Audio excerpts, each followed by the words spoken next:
Welcome to the Provoke and Inspire podcast. My name is Ben. I'm the host of the show. This show is all about provoking and inspiring followers of Jesus to be radical for him outside of the church. That's our heart.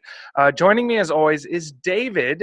David is not with me in person, which is much preferable, but he is with me because of the technology of our day. Wait. What do you say things like that for? What do you mean Say it's what? much preferable? Well, Come that's on. a compliment. I said it was better if you're with me in person. It was a clumsy start, okay? It was a clumsy start, but I was picking up steam and I was gaining my stride. And once again, you cut me off, and now I just don't know if I just don't know what to think anymore. I don't know. I just feel like I need some positivity from you, not just I said this it was kind of. I said it was a preferable option to have you in person. Is that not exactly what I should be saying? Is that not against the No, spirit of our digital age? you said it's David is not here, which is No, preferable. I didn't. I actually said, you know what? We'll let the people decide. We'll let them All right, go in the okay. past in the records. And look, it's kind of a toss up. 50% of the time, I did say what you said I said, and the other 50% of the time, I didn't. And so we'll let the All people right, decide. gonna let it go. I'm gonna let it Yeah, go. in the words of Frozen, let it go. So speaking of letting What? it go, you don't have young kids, so just bear with me, okay? Uh, Okay. Luke Greenwood, the third member of this triad trio, is not here, and we don't know why. In fact, I there, know why. I know no, why. I'm not sure you do, but anyway, give us your reasons why he's not here. Well, you know how he's really into How? equestrian art. Yes, You know what I'm EA. saying? Yeah, it's like Yeah. that's been You know, copyrighted, and but you carry on. his love of horses, which I don't judge him for. You shouldn't. No. And apparently he's doing this balancing class where where they ride in a circle in Yes. a like on a dirt field, and then there's like a girl in the middle with a rope, and then the horse just runs around in a circle, which I've never understood. Yeah, And that then does. shows you Yeah. how that's a bit weird, don't you think? Yeah, it's kind of Like like what? how it's similar to how terror groups always seem to be practicing using the monkey bars. Yeah, and so it's like you've got yeah. So It's you like, got this horse. what is that prepping you for? Like lats? Like you need strong I lats? I know, don't know. I Maybe that's know, too and it's soon, like, or I don't know. and what is the horse even thinking about it? So then, but then What they does this have have. to do with Luke? Well, he's standing. He's balancing on top of the horse. He's practicing standing, Oh, and since he's he got into standing's always been a struggle for him. Yes. yeah, and because he likes rollerblading, apparently this is the next step. Yeah. No, the next step would be having rollerblades on top of the horse, with the girl in the middle and the rope. But anyway, Yeah, that is and where Luke so is. We that's don't where he judge him is. for Yeah, that, and to be no, honest, if he wins, we all win. His balance has been a struggle for sure. So, again, this podcast, Provoke and yeah. Inspire, is calling followers of Jesus to radical faith outside of the church. That is our heart. Our conversations typically orbit around that topic. We have guests from all over the world. And for those of you that have stuck with us through thick and thin, we thank you. One way you can help us out, real low bar way you can help us out, is to rate and or review this podcast. This increases the exposure of the podcast, and it also just makes us feel good. Well, I suppose depending on the review. But that would be one helpful thing you could do. To give you an idea of the set list, how does this podcast function? Typically, we have David's random story, 3 to 5 minutes, a random anecdote that brings a little levity to all of us, and perhaps a sprinkle of wisdom as well. And after that, we have a main topic I want to get to, and the title of that is, should we be heresy police? That's going to be the topic. Do we, there seems to be this call out culture in general, not just within the Christian community, but it's actually, I think, infected the Christian community as well. And it's this idea that people almost take it upon themselves to be the ones to call out heresy when they see it. And if you studied Christian history at all, we have sort of a long and pretty sordid history of doing that. And I think it's very much worth considering How do we do it? When do we do it? Is it really right to do it in a public sense? Is social media heresy call out a really godly thing to do? So we're going to be talking about that. And then I sort of have a small nugget related to the New Year's resolution topic that we've been talking about here, still at the beginning of 2020, when people are looking to improve their lives. There's a small nugget of conversation I want to bring up around that. But without any further delay, we're going to give David his space in the form of David's random story. Just before I get into the random story today, I just felt like I want to be better because we talk a lot about apologetics, Yes. on this podcast. And Yes. so I'm going to a voice, because I know you take voice lessons, don't you, Ben? For your vocal lessons. Is that true? Are you doing that? So I'm trying to learn how to speak English with an Indian accent, because then I think it'll help me to be a better apologist. Yeah, I want to sound like Rabbi. Yeah. Rabbi. Ravi. Yeah. Ravi's like, you know what? So- I don't know. If we had any sponsors, we would have long lost them. But since we don't, carry on and please get to the random story. Weird, sort of subtly racially weird comments aside. Oh, there's nothing racially weird about it. So anyway, as you know, Luke is in here because he's on balance beaming on a horse. Yes. And we don't judge him for that. But it reminded me again of something that happened to Ben when he was a boy. And I know that a lot of you listeners are just thinking, why is Ben so, weird? What's his problem? What's with him? And I know that I've been getting a lot of people asking me, what's damage has happened to Ben. And there's a lot of different things, but one day Aaron, his brother, came to me when Ben was about I think he was. If this 5 is or about 6. the purple vinyl green carpet, this story has been told. No, Ben, there's numerous stories about your sick childhood. Yeah, which you were directly responsible for. No, I wasn't. How was I responsible? How was I responsible? How was I responsible for you pooping on the vinyl carpet? That was something you did. There we go. You went to that. Yeah. You went there. You Just brought to bring it up. us back to PG-13. Thanks for that. So anyway, Aaron came to me and he goes, Ben is really That's a lie depressed. anyway, by the way. And he goes, and I go, why? And he goes, because he wants a pony. And I'm like, Ben's like, do you put Ben's any like, effort? Do you put any effort into these at all? Like every Bobby, week, it's about a pet in my childhood, and no, none it's of this not. is true. It's all true. So Ben comes to me and he's like, after that conversation, because Ben was prepping me for it, setting the scene. So Aaron Ben comes up to me. Aaron was. So Ben comes up to me, goes, Poppy, can I have a pony? And I'm like, dude, we live, I didn't say dude, but I'm thinking, we live in an apartment in Amsterdam. How the flip are we going to have a pony? Easy. And it's like in Amsterdam, people are with their dogs going all over the streets. Can you imagine living in? I mean, there's no way. So I think I was going. Luke would like it. Yeah, but I thought, okay, I'm going to go along with this because I didn't want to break his heart. He had the bad experience with Chirper and with Stinko, and I did not want to break his heart. Such a lie. And that's not a lie. I never asked for a pony.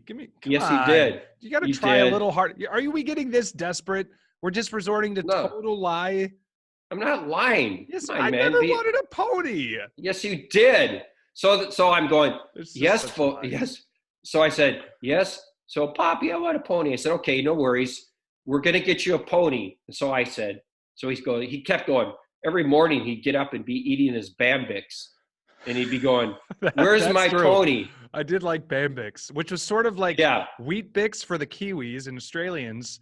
And kind of, I don't know, what would you compare it here? It's sort of like mushy wheat cereal. Well, it's kind of a white, tasteless substance, basically. like the missionaries in the jungle, or that kind of. Like Morocco root. So nutritional, but white and tasteless. Yeah. So I did like. So you're eating. Yeah. So you're eating your Bambix, and I'm like, You have a pony and it's in the polder. And you're like, oh, In the Poppy, what? thank you. It's in the polder. What is the The, polder? the polder, it's like the fields in Holland where the horses hang Well, out. how about you use an expression that no one will understand? All That's right, good. was in a. That's not He parochial was at all. all right. He was in a field The and polder. out. What? Yeah, that's what they call them. So Yeah, but so who? No one knows what you're talking about. it's a polder. It's a field where the horses are and the Polder. cows, Okay, keep going while I get distracted by looking and all this up. that. So Polder. Oh, so wow. Look at this. A polder. polder. A Yeah. piece of low-lying land reclaimed from the sea or river and protected by dikes, especially in the Netherlands. See? No one knows what that is, but that is pretty good. Yeah. So Oh, that's good. so Ben's like, where's Wow, my pony? What? Let me There's so finish. No. So Ben's like, where's my pony? And I said, he's in the polder. And so he's like, Stop saying that. So I go, we go to the polder, and he goes, oh, my pony. And I said, yeah. And so he goes, can I ride it? I go, no, this is a pony you don't ride. You just go visit and feed. And so Ben was like, oh, that's beautiful. And so like on the weekends, we'd go to the polder and he would feed the pony an apple, and the apple was like really liked Ben. And so that's how Ben had his pony. Apple really liked Ben? Like the fruit. And so that's how Ben was able to be less traumatized because of his past experiences.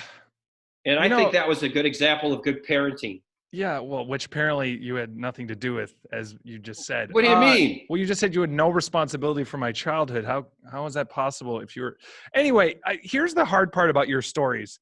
They're always filled with lies, but every once in a while, you'll throw something in that's true, but it's so obscure that it seems like a lie, and then because it's verified as true, it lends a little credulity to the rest of your story, which is just lies. But polder? No, it's not lies. And why are we both getting so high-pitched? And what I would like to know is why there's a theme of like my childhood and pets. I was not that interested in pets. There was just this... Yes, you were. No.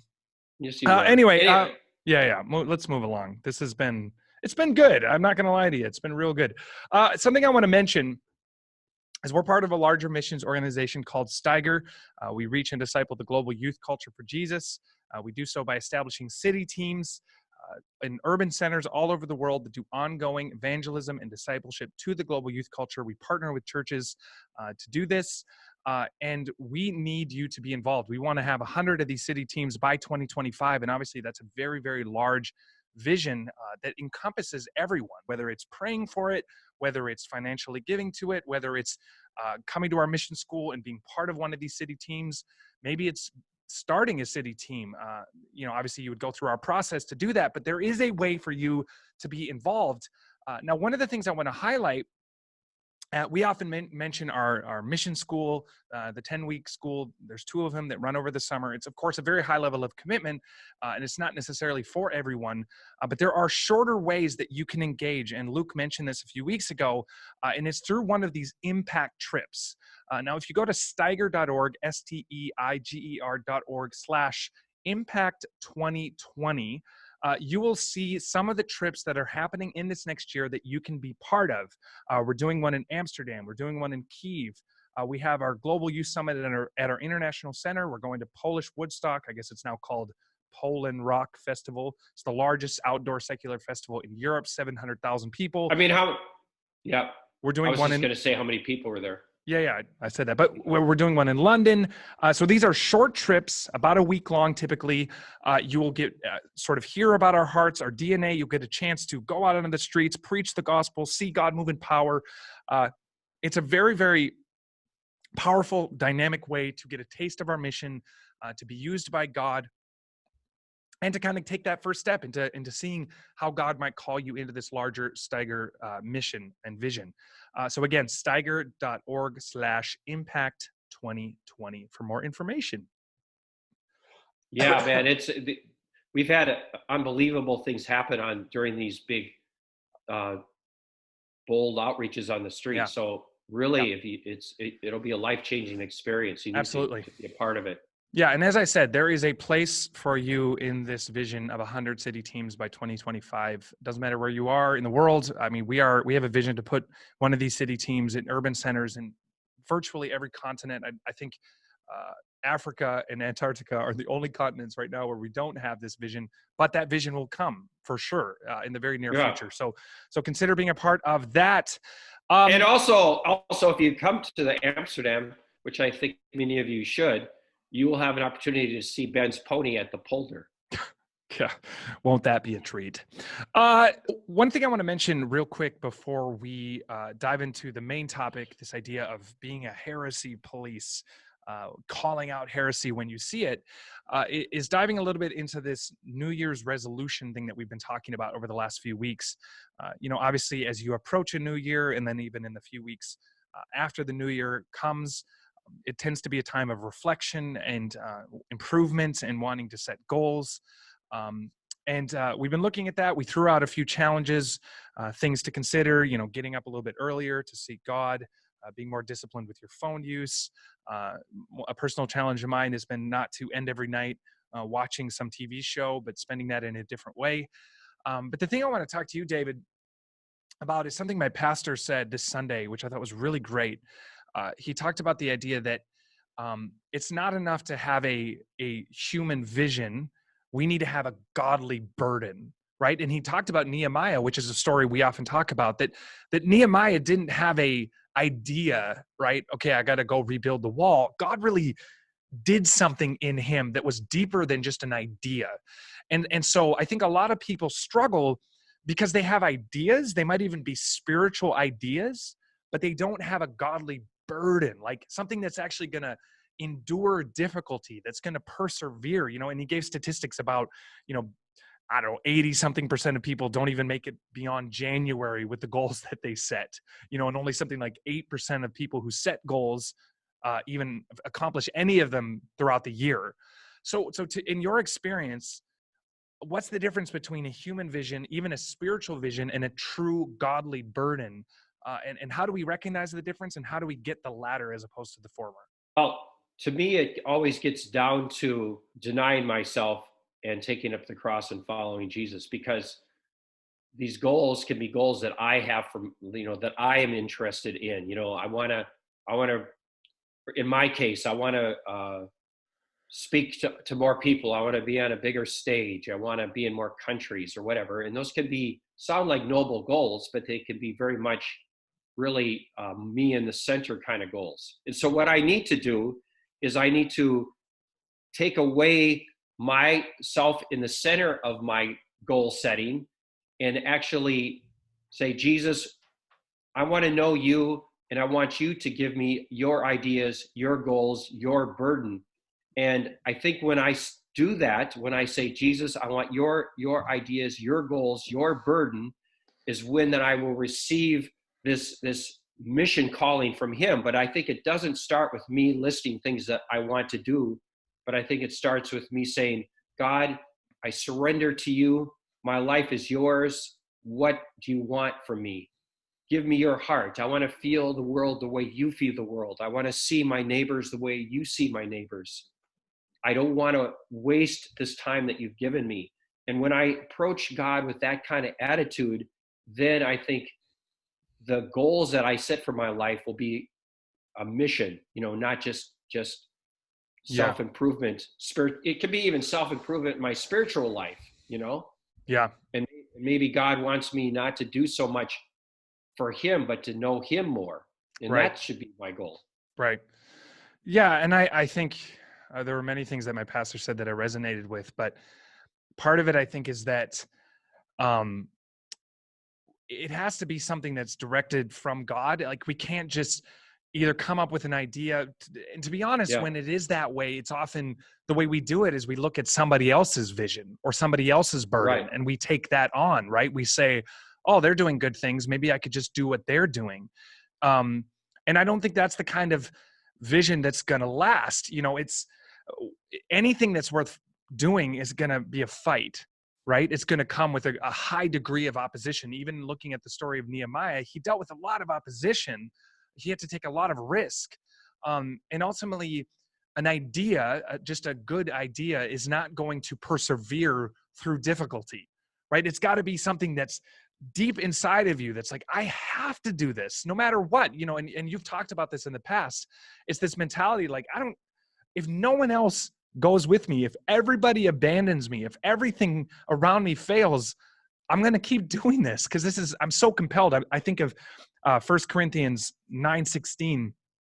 And Paul says, for when I preach the gospel, I cannot boast since I'm compelled to preach. Woe to me if I do not preach the gospel. It's like, you sense this idea of like, I don't even almost have a choice. It's such a deep godly burden in me.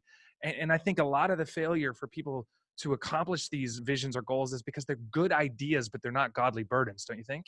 Absolutely. And I think you're wasting your time if they're not godly burdens, because then not only is God with, I mean, it makes me think of when Jesus said there's going to be people that stand before him and say, hey, we did great signs and wonders in your name. We did great miracles in your name, prophetic. We spoke with prophetic words. We had these amazing ministries in your name. And he's going to say, depart from me, I never knew you. So it's never at the center of it. It's never about the doing things. It's about knowing. It's about knowing God. And then out of that knowing, he puts his burden, because it's like, if you're with somebody if you're close to somebody, you start to feel their burden. If you really love somebody, isn't that true? I mean, if you really love somebody, like I love you guys, my sons, you and Aaron, or my wife Jody, or your wives, or my grandkids, or my family and our mission. You know what I mean? When you start to know them, you start to feel their burden, and you don't, no one has to tell you to pray the burdens that maybe you have. I do it automatically because I'm close to you. And so when you're close to God, you will feel his heart. When you're close to God, he will start to put his burdens inside of you. Yeah. And I think you really hit on something in the idea that maybe you should have a to-be list more than a to-do list. And it's more about wanting to really know God. I think part of the Nehemiah story that you maybe don't hear, or of course you don't hear because it's not written, is I'd imagine he had a very dynamic, powerful prayer life prior to discovering the state of Jerusalem and the wall and his people, right? It wasn't like he was just kind of rocking along as the cupbearer to the king. And, he had kind of this nominal cultural faith, and then he's confronted by a need. And now all of a sudden he has this deep anguish. My assumption is, of course, without knowing it, that he had a very vibrant, personal, powerful relationship with Jesus, and God gives him this profound vision. And I think that can happen, right? Like, you can be going along and you're not sure exactly, maybe you're young, you're coming out of college, or not, maybe you're at any season of your life, and you're faithfully following Jesus and you have a dynamic walk with him, and he'll give you sort of that definitive eye-opening moment. Like, this is the burden, this is the call I want you to have. He'll show you something or reveal something to you or open your eyes. But it starts, as you say, with that deep understanding of Jesus. And I think that's the part of the Nehemiah story that people don't know, is you don't wait around to be struck by lightning in that sense. Right. You get on your knees and you get to know God's heart. Yes. And it's, you will receive your call when you get to know Jesus. If you make knowing Jesus the priority, then everything else will be okay. You will be where God will get you where he's called you to be. Yeah. You don't have to worry about anything. You'll also be doing it for the right reasons. I think part of the problem is you don't pursue a godly vision or a godly burden because you feel dissatisfied with yourself, or there's an insecurity you're trying to fill, or, you know what I mean? It's like a different approach to feeling happy. It's like, well, last year I tried a diet. This year I'm going to try to find a godly burden. I don't think it works like that. I think you come to Jesus as his son, and you are fully filled in that place, or daughter, obviously. And then out of that, he begins to reveal things to you, but you don't do those things. You don't do those things because you need it, right? Oh, my life is a mess and I'm falling apart and I don't feel happy. So maybe the problem is that I need to do missions or do something for God to fill that hole in me. That hole is not filled in that way, in my opinion. It's filled in that dynamic personal relationship with Jesus. My walking in circles around my dining room table at 5 a.m, that is purpose. What I do beyond that is bonus, in my opinion. Maybe that's Right, looking at it right, too right. practically. I don't know what you think. No, absolutely. I think that is purpose. I mean, being with and knowing God is the point. Mm-hmm. But then he, part of being made in his image means that he actually allows us to do things that have eternal significance, consequence. Yeah. But it always starts with that. Otherwise, when we set spiritual goals without it coming out of that relationship, that's religion. Yeah. That's a religious reaction. And you can be motivated by that, and it can look really noble, Yeah. Yeah. but it doesn't mean anything, because it always has to start with relationship, and out of this relationship you start to receive God's heart, and then he starts saying, hey David, I want you to take this step, and it's like, okay, but I'm not doing it because I want to be better or set more goals or have this kind of new celebrityness in my walk with God. It just comes out of obedience, but not for that motivation at all, like you're saying. Right. So, yeah, I mean, and I think a degree of this is how we define success. Um, it's so funny. I often wrestle with, wrestle is not maybe the right word, but like I will look at the life of somebody else, I don't know, Justin Bieber, right? And Right.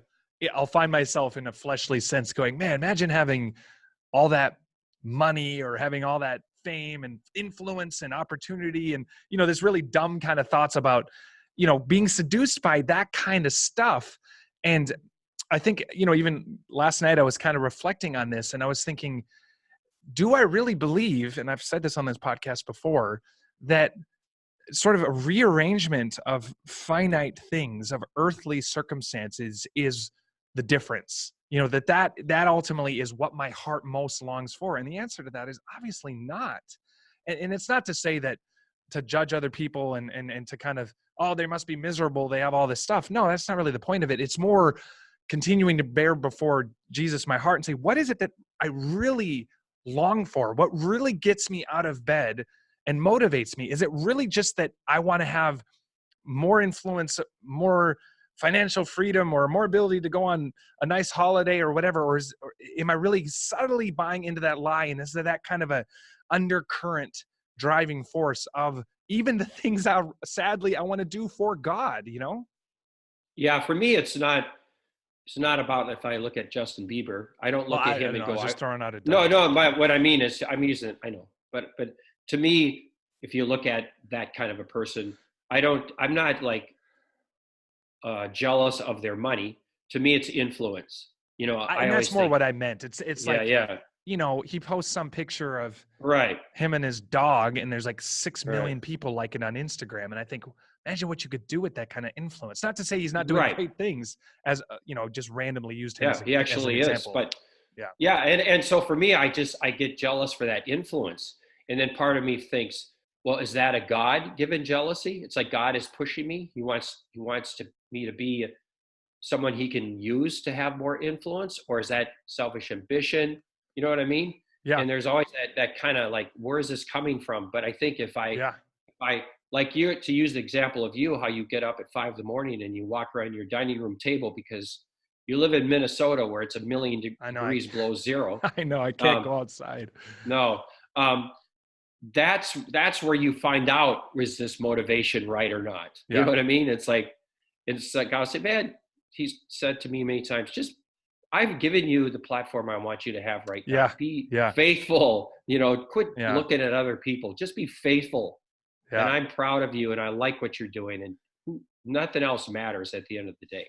Yeah. I remember this really profound sermon talk that someone I really look up to was part of our mission for a long time, Mark Johnson. And he was part of this, he's leading this church. And it was really growing, actually. And it kind of had this high watermark, and it was really growing. But he gave this talk about always judging kind of the big church, the flashy big church, and this sort of Right, right. judgmental attitude. And I remember him just saying this profound thing, saying, what if God wants, what if this is what God wants for us? Like, part of that is that we want to be them. We would never say that because we're too cool, but we want the money they have and the influence that they have. And we code it in spiritual language to justify it. And he just made this really profound idea of, what if God, this is the exact size and exact influence that God has for us. And it's not this false humility. Um, but why do I operate under the assumption that bigger is always better and that God must have more for me and that future success looks like a bigger platform? Isn't that kind of what you're talking about a little bit? Yeah, absolutely. And it just shows how we've been influenced by the culture that we live in today, the celebrity culture. Yeah. And, how much that's come into the church. I think we talked about that with Chip Ingram in our last podcast, how it so much informs now what we think is success in God's eyes. And it's not at all how he sees things. No. And, but at the same time, and this is where the challenge comes, is I think we're supposed to be fruitful, and I think about how Jesus said, if you're my follower, you will do even greater things than I have done to bring glory to God. So it's about what greater looks like, though, right? But it's great as God defines greatness. Correct. And that's the key phrase there is, what is great? It's great as God defines greatness.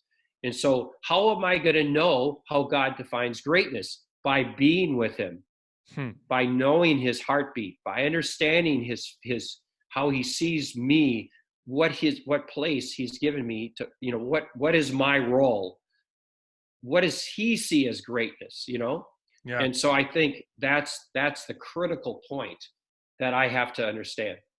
So I don't know about you. Well, I know you feel the way I do about this. I feel incredibly blessed and privileged that I have the kind of job essentially where I can hear a message like be fruitful, and I can really, there's sort of a broader vision and mission that I'm a part of and structure that I'm accountable to. But within that structure, I have quite a bit of freedom to say, God, how can I contribute to this vision? And I have time, and people have blessed me with resources to do that.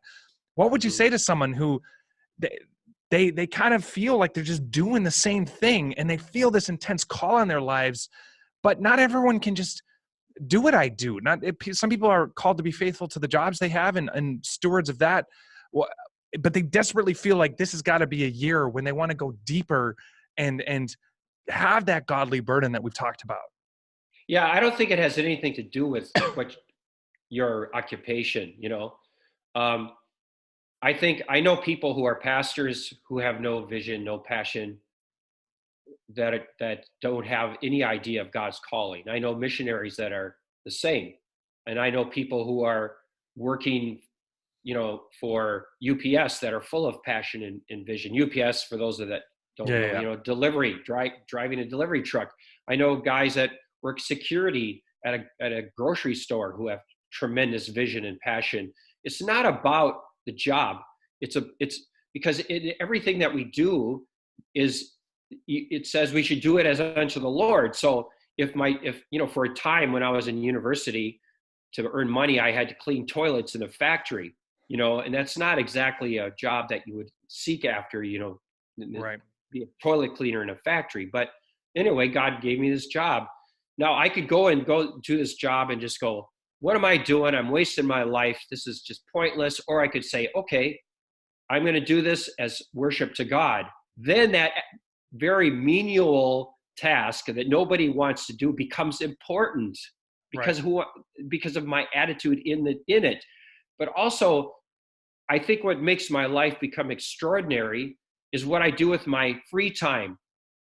And some people have more or less free time depending on their circumstances, their season in life.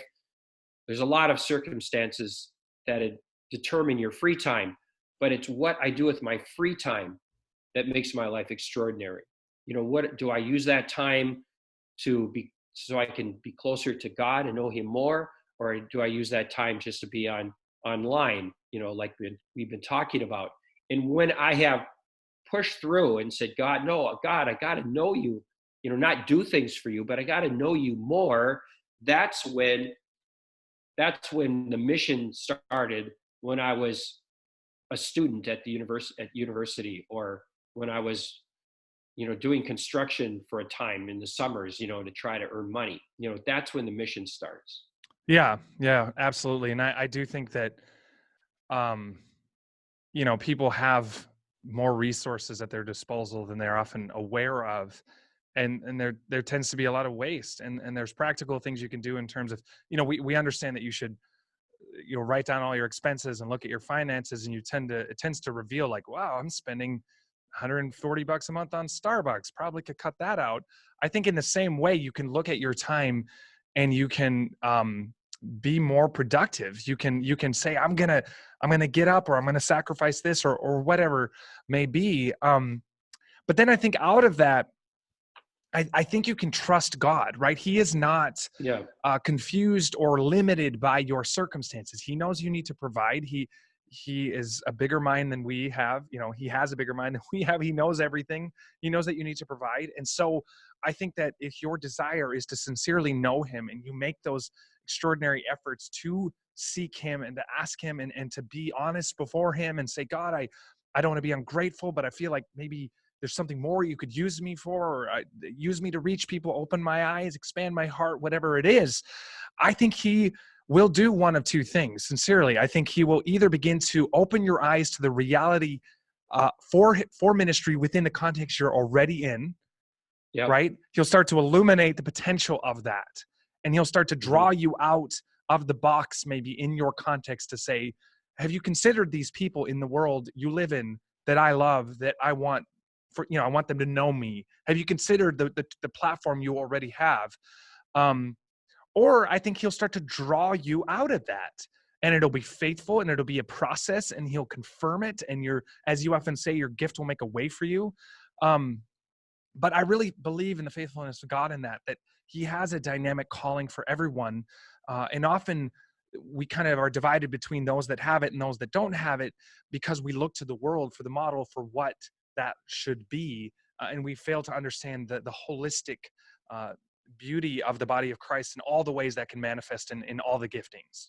Yes, and I think also we could kind of get stuck into this how it should be syndrome. So we don't have any time other than to do a job, to work, to earn the money we need to pay our bills, because we won't live a simpler lifestyle. Maybe we're not supposed to, if you're in the US, just keep buying a bigger house as soon as mortgaging yourself to the end of your resources. Maybe you're supposed to live more simply, or if you're in Europe or in Russia or whatever, maybe you don't look for a bigger apartment. Maybe you don't look for, like, so I can buy a car if I don't need a car. I mean, when I was in Amsterdam for years, we never had a car because we didn't need it. But a lot of people are saying you got to have a car, but then that would have taken time and resources away from other things, and it's like, I think we buy into this kind of cultural stuff then that takes all of our time. It makes us slaves to it. So, and then we go, I have no time to seek God. Well, maybe it's because of those kind of stupid choices. Maybe you're buying into a cultural lie, and maybe you should live a simpler life so that you have the freedom and the resources and the time to spend more time reaching out to your neighbors or to your city, or maybe that'll open the opportunities for you to hear from God more. You know what I mean? Yeah. Yeah. And it's, you often hear it said, or we talk about it, this sort of epidemic of busyness. And it's this weird catch-22 where it's almost worn as a badge of honor, right, while also talked about like a pest. It's like, oh, I'm so busy. Here's I'm so busy too. Yeah. Busy. Why? And yet, if you analyze it, it's often very much self-imposed. It's keeping up with the Joneses. It's, again, I'm not in the phase of my kids where they're involved in a billion things, but a lot of it is, we feel like we have to do all these things, and we live an unexamined, unquestioning lifestyle where we just do what everyone else does around us. And we don't say, maybe, like you said, maybe my finances being, maybe the fact that I spend 110% of every 100 of all the money I make, and I'm constantly on the edge all the time, or 98% or whatever. That there's a stat I heard recently. So I'm going to not get the exact right, but it's something like 70 something percent of Americans couldn't pay for an unexpected $500 bill. Now, there are a lot of people Right. in this country that are genuinely financially struggling. And I'm not making light of that, but a lot of it is that we have bought into the culture that if I make $100, I spend 105. If I get that raise, that means I got to get the bigger house and the better car, and I'm extended all the way. And part of that stat is true of people who should be fine financially, but they live in such a way where they are in the razor's edge all the time, and they're completely maxed out. And so, like you said, this busyness and this financial limitations are often self-imposed, and it's because we've imbibed the culture's values, and that's limiting us from taking the next step to being fruitful for Jesus. Exactly. And we actually feel like, yeah, but I have no choice. But you do. You don't have to. You don't have to buy into these cultural lies that keep you living on the edge all the time financially, take up all of your time. And then at the end of the day, you manage to get that bigger house, and you don't even go in. I mean, you spend all your time in the room out by the kitchen. You don't even go into all the rooms in the bigger house. And it's not satisfying, actually.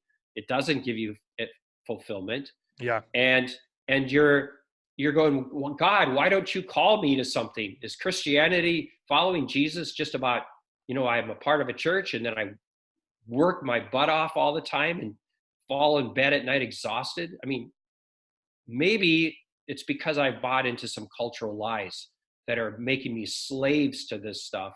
And then as a result, I'm not finding my mission. I'm not hearing what God would call me to. Yeah. It's interesting. This conversation has kind of expanded and evolved. And I think we might as well just stick on this, honestly.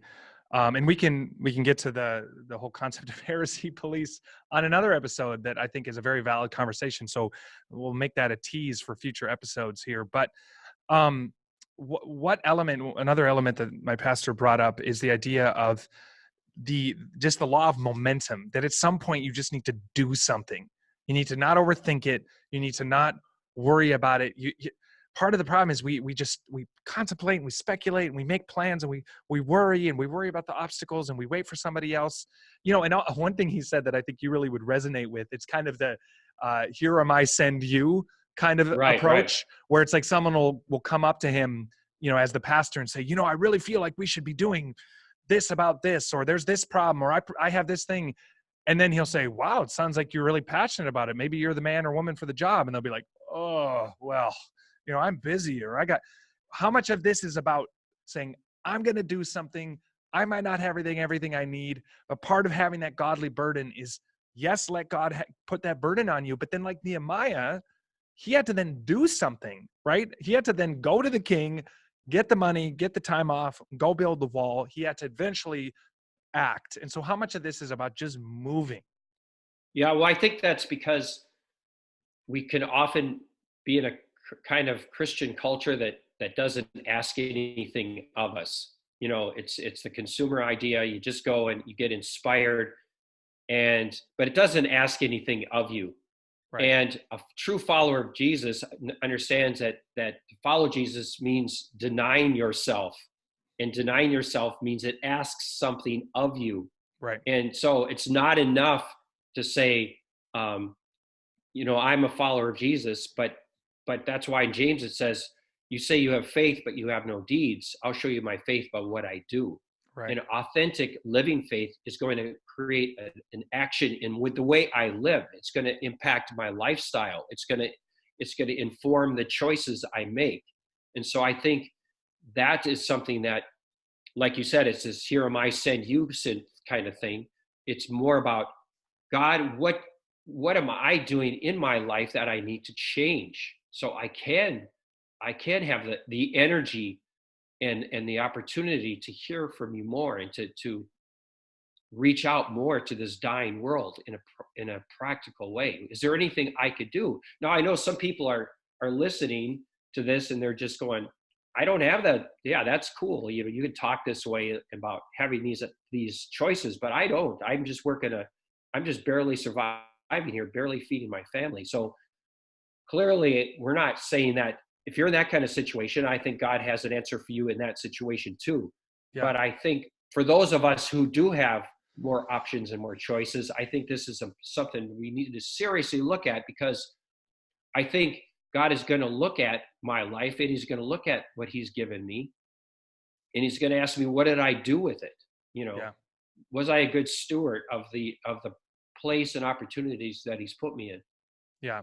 And again, just as a reminder, we started this conversation by trying to differentiate between a sort of just a spiritual idea, or just an earthly human idea, and a legitimate godly burden.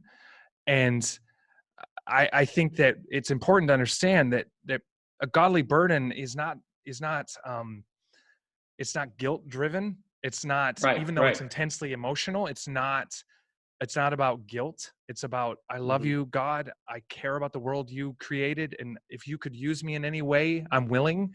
Um, it's also, as I said, not about filling some deficit or a program for behavioral change or a lifestyle improvement.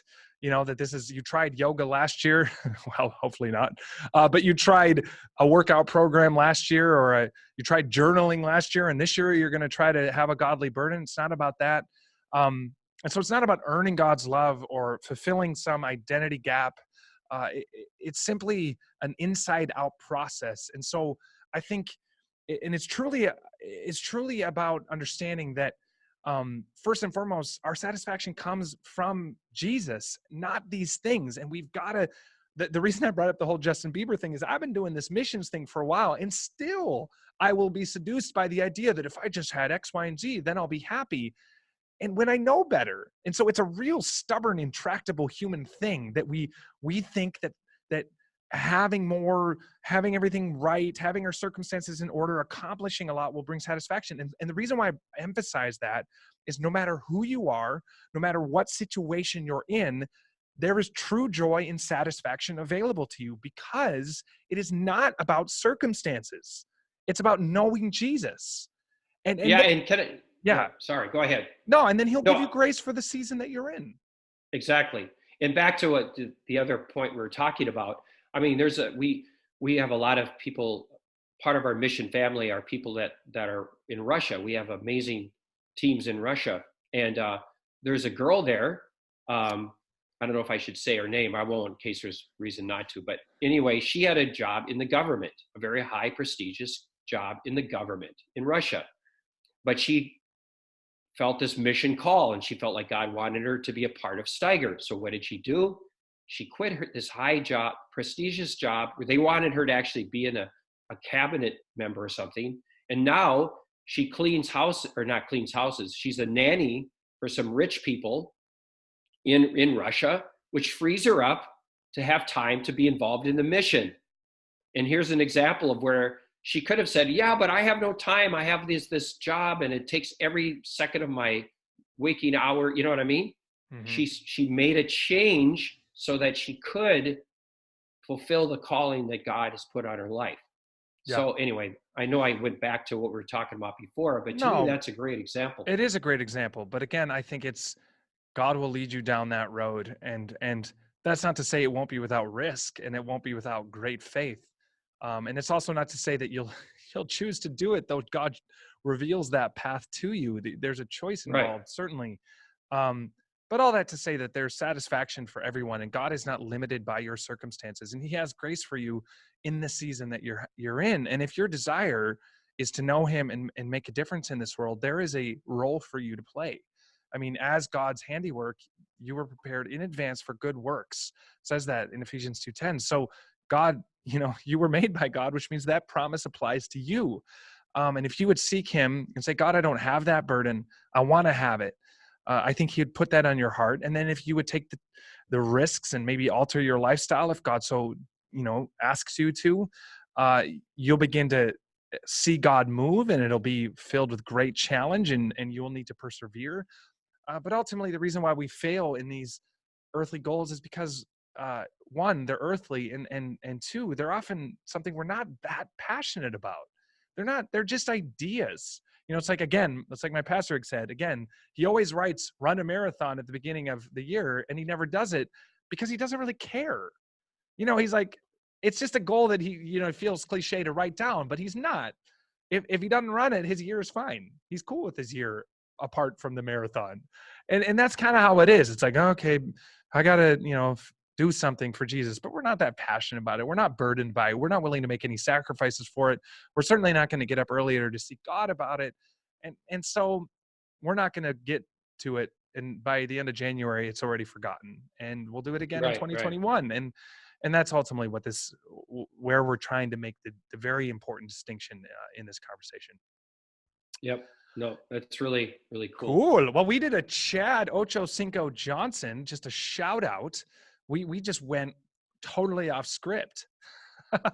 So we were going to talk. Yeah, but I thought it was good, right? No, I was really, but I'm just anyway, I won't say it.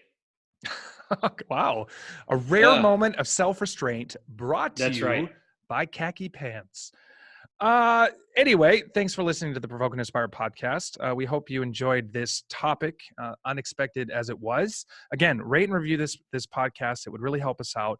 And let somebody know. I mean, if there's somebody in your life who would be encouraged by this, word of mouth is still the greatest form of promotion. For all of you who have stuck with us, who continue to listen, who tell us how this encourages you, that is very encouraging to us. So thank you. Again, consider checking out these Steiger Impact Trips, steiger.org/impact2020. For more information on those, you can apply, you can get started, you can be a part of it. Otherwise, we'll try to get to the bottom of how Luke's balancing exercise went. And hopefully we'll bring you good tidings of improved balance and a nice sense maybe we can reward. Yes. Maybe Leon, you could get a picture of it. So we Leon. He's been a little absent, in my opinion. Yeah. Leon's been a little quiet, and Gary, well, let's just say, stay out of trouble. You know what we're talking about. We do. Anyway, we'll talk to you next time. Peace.